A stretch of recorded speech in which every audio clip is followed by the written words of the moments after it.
Friends, నేనైతే ఈరోజు ఒక మంచి లంచ్ బాక్స్ రెసిపీతో అయితే మేము ఇంటికి వచ్చాను. ముందైతే గుడ్లు ఉడకబెట్టుకొని పక్క పెట్టేసుకోవాలండి. ఇప్పుడు ఈ కడాయి పెట్టేసుకోవాలి. కడాయిలో కొంచెం ఆయిల్ వేసుకోవాలి.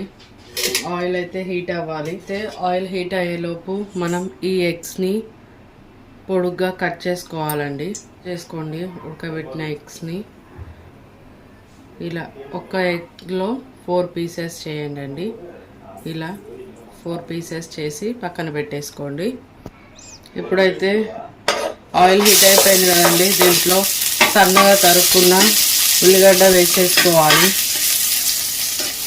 ఉల్లిగడ్డ కొంచెం వేగగానే దీంట్లోనే బాగా ఎర్రగా గోలివ్వకండి. ఉల్లిగడ్డ చూస్తున్నారు కదా, ఇంతే చాలు. దీంట్లోనే కొంచెం అంతా కరివేపాకు వేసి కలిపేసుకోండి. మంచిగా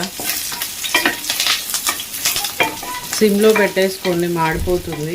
ఇప్పుడు దీంట్లోనే కొంచెం అంతా అల్లం వెల్లుల్లి పేస్ట్ వేసుకోండి, పచ్చివాసన పోయేంత వరకు.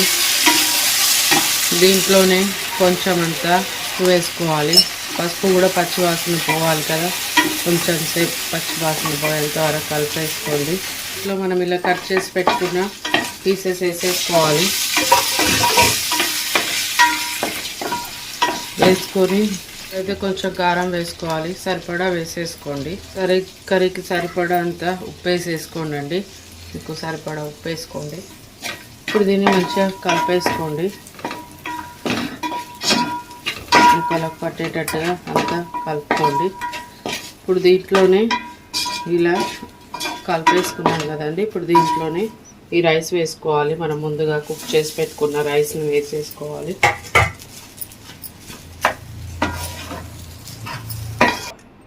చూస్తున్నారు కదండి, మంచి కలిపేసుకున్నాం కదా, అంతా మిక్స్ అయిపోయింది కదా. ఇప్పుడు కొంచెం కొత్తిమీర వేసి స్టవ్ ఆఫ్ చేసుకోవడమే అండి. Ready. Thanks for watching. Bye.